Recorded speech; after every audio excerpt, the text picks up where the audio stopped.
The following podcast is a Jill Divine Media production.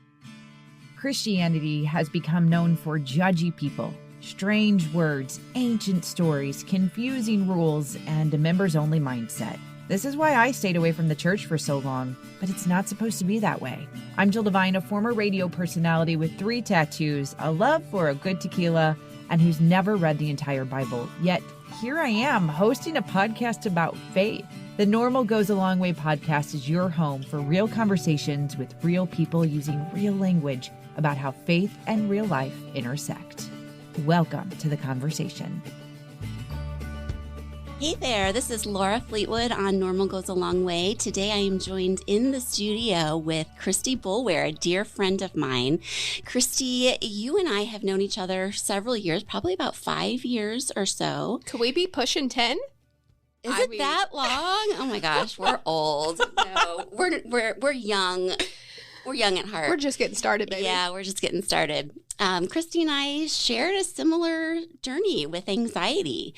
And I think probably also being women who people look at and go, how could you struggle with anxiety? Like, you look like you have it all together. And so I met Christy at one of my dark moments when I was just looking for local resources to help me get through the day, literally, and walked into one of your fearless meetings, and a friendship was started from there. So Christy, today we're here talking about your story, and we're also talking a lot about anxiety and fear, and most importantly, how you've been able to overcome that through God's help. So why don't you share with our listeners what has brought you to where you are today, and a little bit about what's next?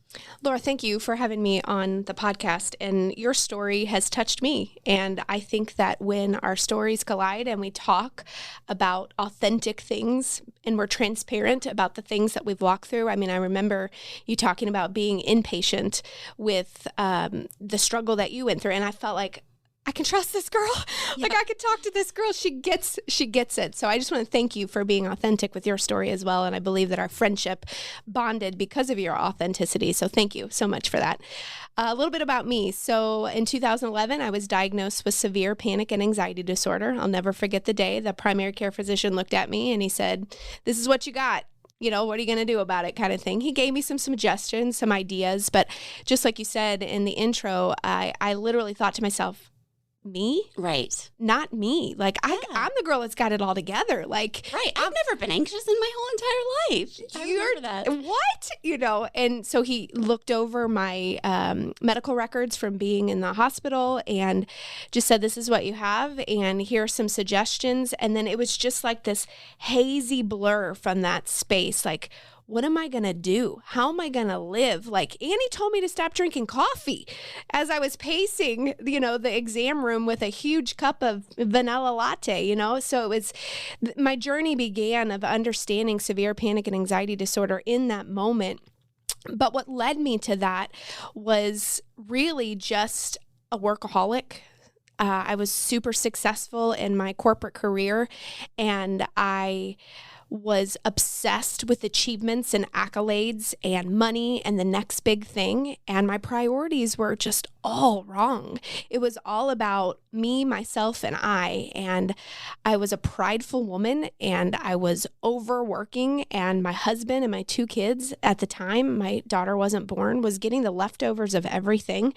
And I thought it was my job to conquer the world, to be Superwoman.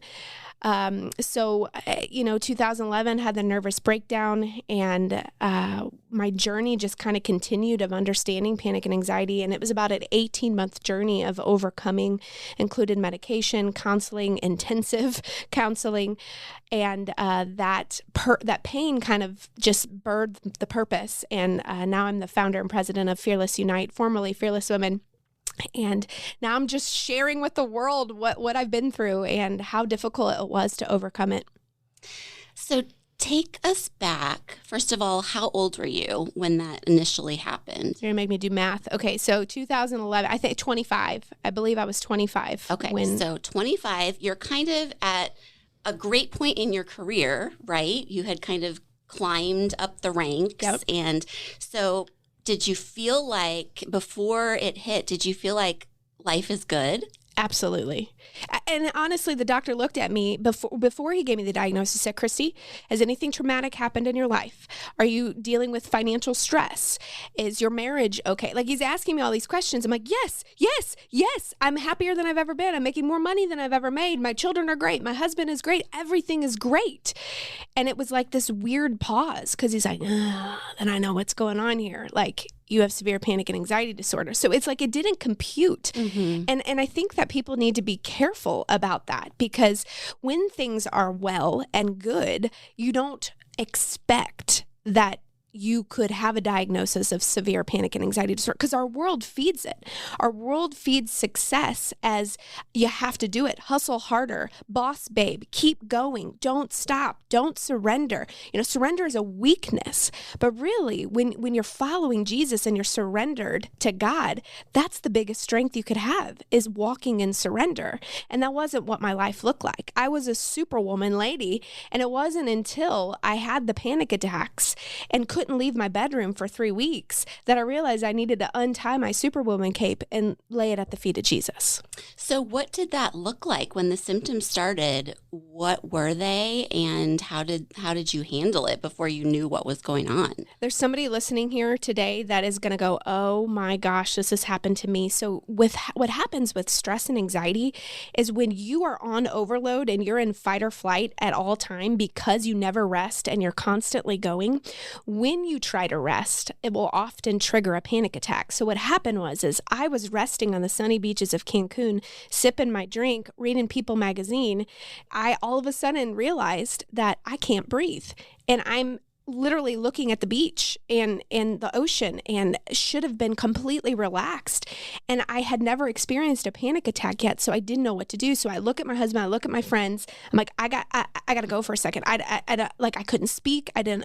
So I go up to my room. I'm pacing back and forth. I can't decide if I need to poop or throw up. Like, it was the worst feeling I've ever felt. The maid comes in trying to clean. She can tell, she can't speak English, but she can tell I'm severely distressed. And she, I could tell, she's like, are you okay? Do you need me to do something? Because I thought, I'm going to go to the Mexican hospital. That's exactly what's going to have to happen. And so, I realized I had packed a really powerful fan, because I have to sleep with white noise. And I put the fan up to the tip of my nose, and that air blowing on me made me take deep breaths. And that's what slowed it down. So it was like this 30-minute chaos where I didn't know what was happening. And then all of a sudden it was like, poof, it was just gone. So I go back, I see my husband, my friends. I'm like, I have no idea what just happened to me there, but that was weird. And Troy's like, we're in Mexico. You drank some bad food or what? Like, don't worry. And it wasn't until when I landed in St. Louis, when the vacation was over, I turned on my phone and realized I had like 200 emails that needed to be responded to, that I started getting black dots in my eyes. And I started getting paralysis on the right side of my body in the airport. And I'm like, I think I'm having a stroke. Like, I don't know, and I tell Troy, and of course, medical things scare me anyway. So when my body started breaking down like that, it's a snowball of crazy, because then you're like, oh my gosh, I'm going to die, and you can't catch your breath. And so that led to about 48 hours of just really intense anxiety at my home, to where the whole right side of my body went limp and numb. So I called my primary care in the middle of the night, and he said, I think you're having a stroke. You need to go to the emergency room right now. And that is kind of where all the pieces started to come in, because you get to the emergency room, they admit me, they do the whole workup, MRI, everything.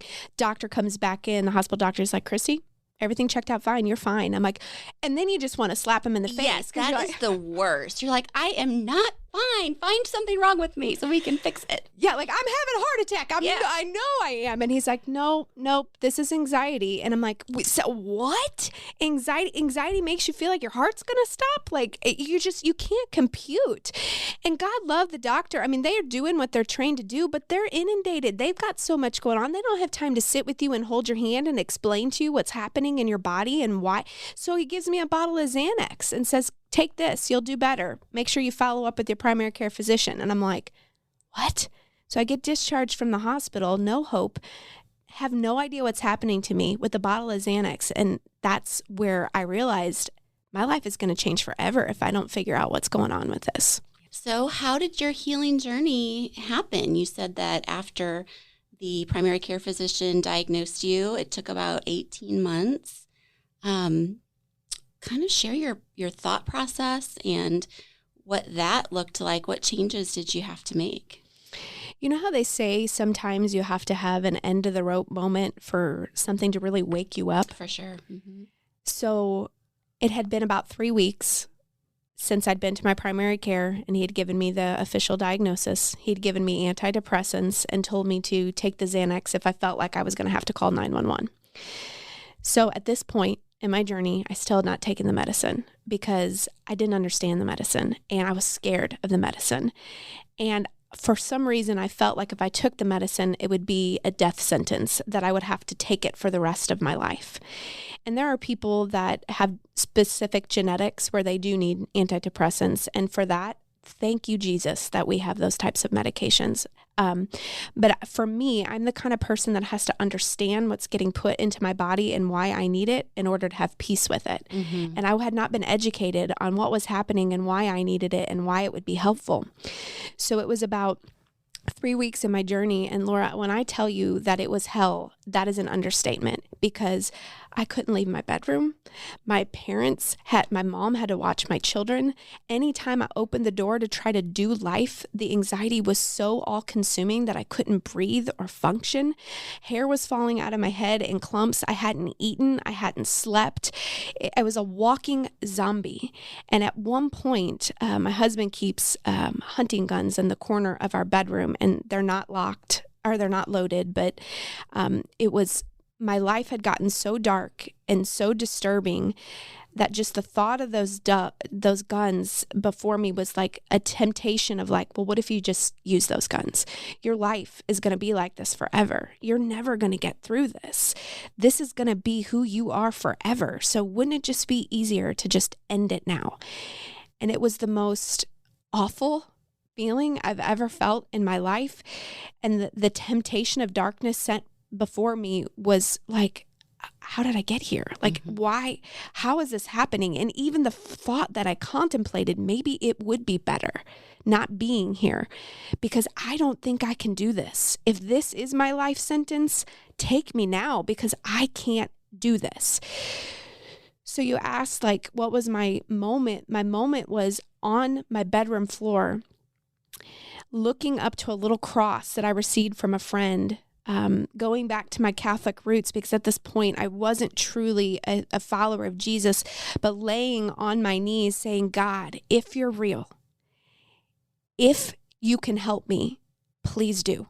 Like, please intercede. Please do something. And you know what? I promise I'll live my life for you. I didn't even know what I was saying in those moments. It was just this cry of desperation. Please help me. Please save me. Please get me through this.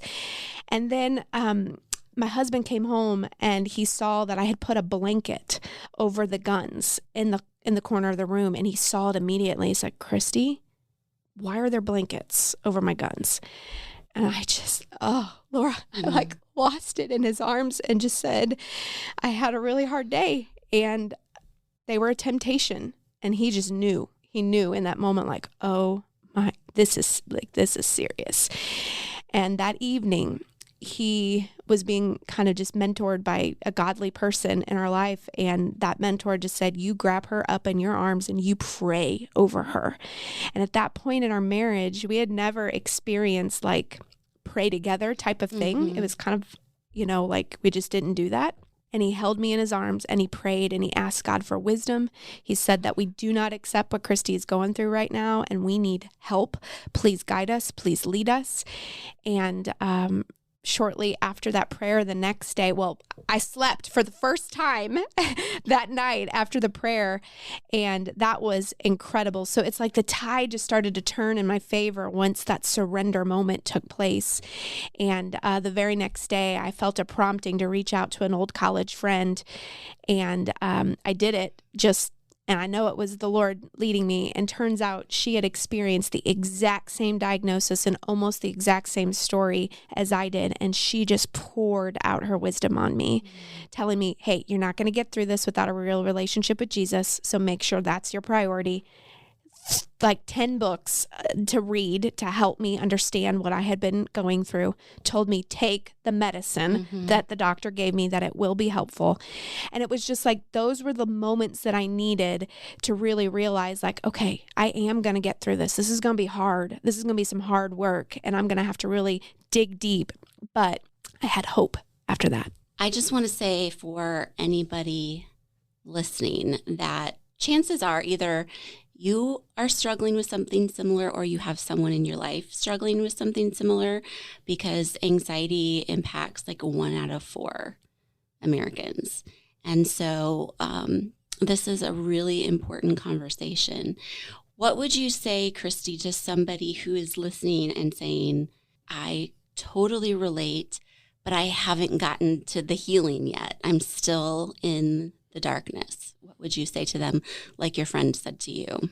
I think first and foremost, you need to know that you're seen and you're loved, and that just because the healing or your breakthrough moment hasn't happened yet doesn't mean that it still can't, and that don't give up.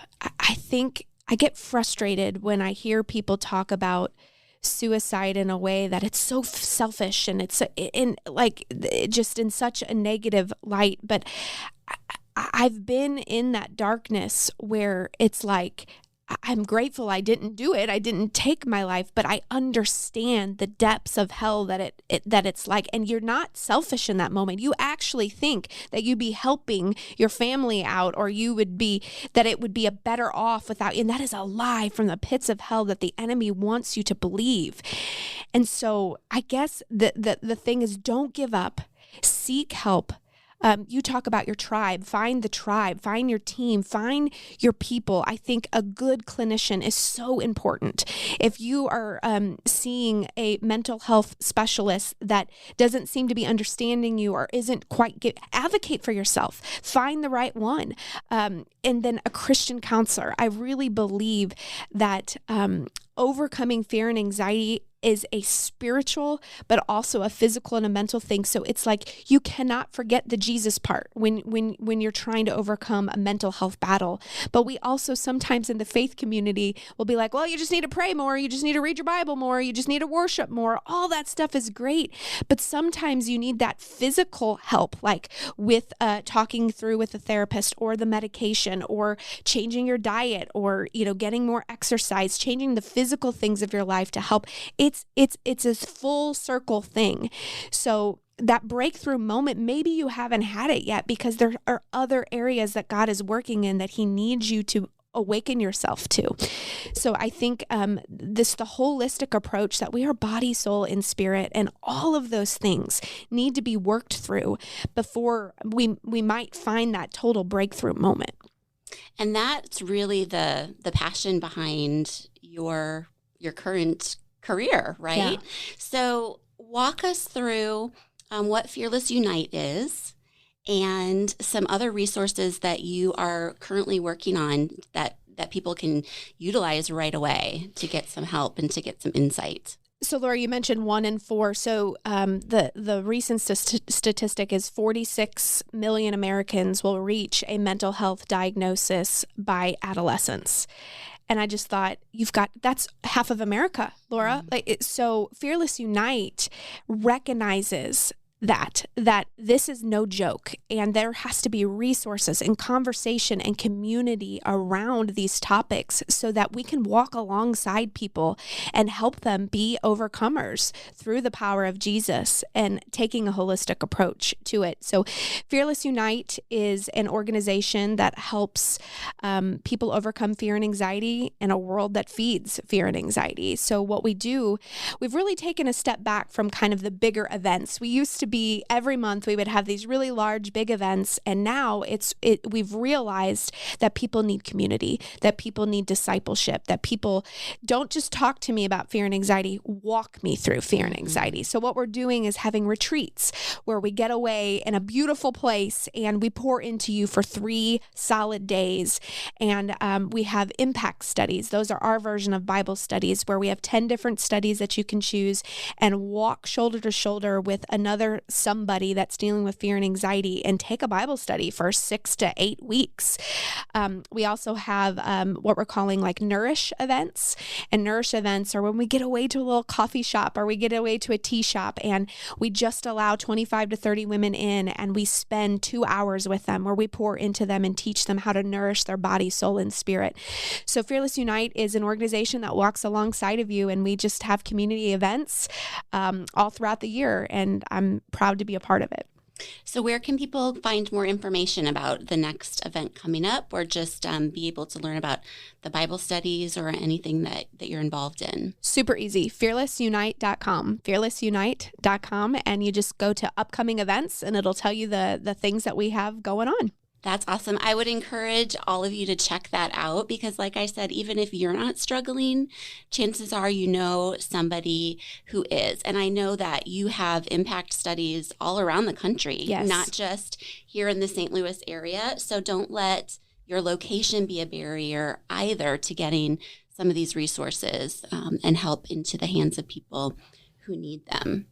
So before we get to something really exciting that's happening in your life, I would like to ask you this question because this is something that I think I still wrestle with.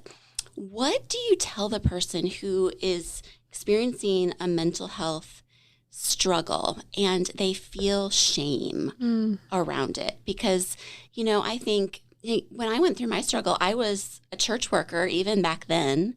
You know, it's like people look at you and think, oh, you're supposed to, you know, have everything together. And here you are thinking you're doing everything right and your life is falling apart. And I think that Satan uses that to bring a lot of shame. And it's so isolating anyway to be struggling with your mental health. So what is some encouragement that you can offer somebody who is just feeling like that this is not fair, that this is something that I don't deserve, that people are going to think less of me if I start sharing what I'm going through? I think the question that comes to my heart is to ask yourself, who told you you have to be perfect? Who told you you have to have it all together? Who told you that you have to be Superwoman or Superman? Who told you that?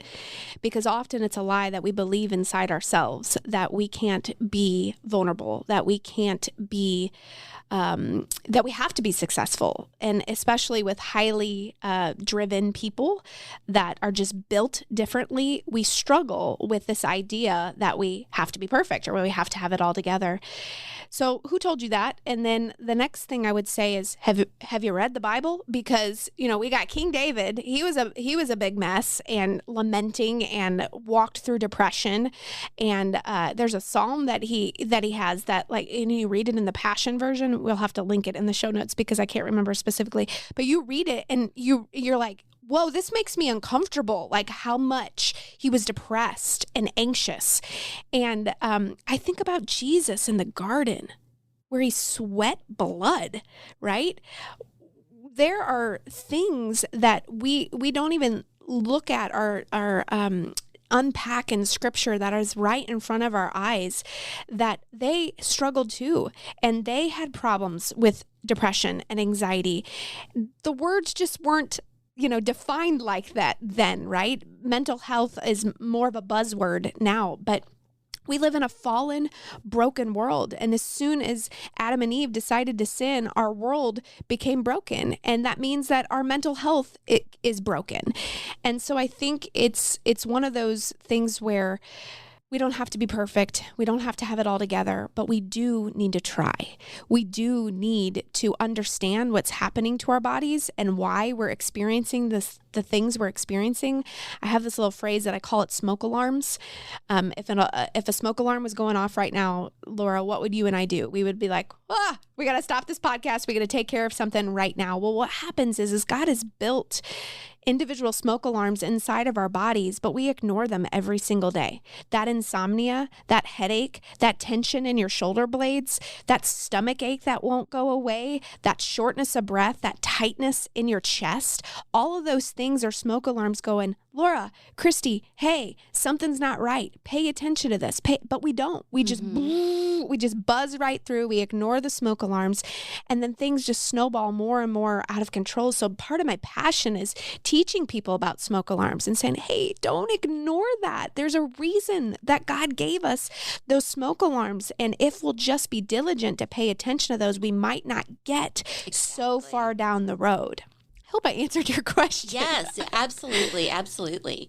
So you are getting ready to launch a book. You wrote a book? When you say that, it's like, I did write a book. That is so amazing. So tell us about the book, who it's for, and when it'll be available. So the book will be available April 11th, and it's called Nervous Breakthrough, Finding Freedom from Fear and Anxiety in a World That Feeds It. And I think that it's true. We live in a world that constantly feeds fear and anxiety. So how are we going to rise up?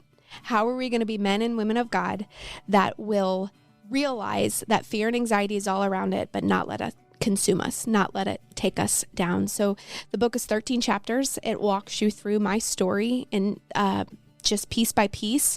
Also the setbacks that I had, because even though I came out of it on the other side, I still have what I call aftershocks. Yep. Mm-hmm. And I'm not perfect, and I'll still have some panic and anxiety attacks from time to time, and I'll walk you through those and what I do.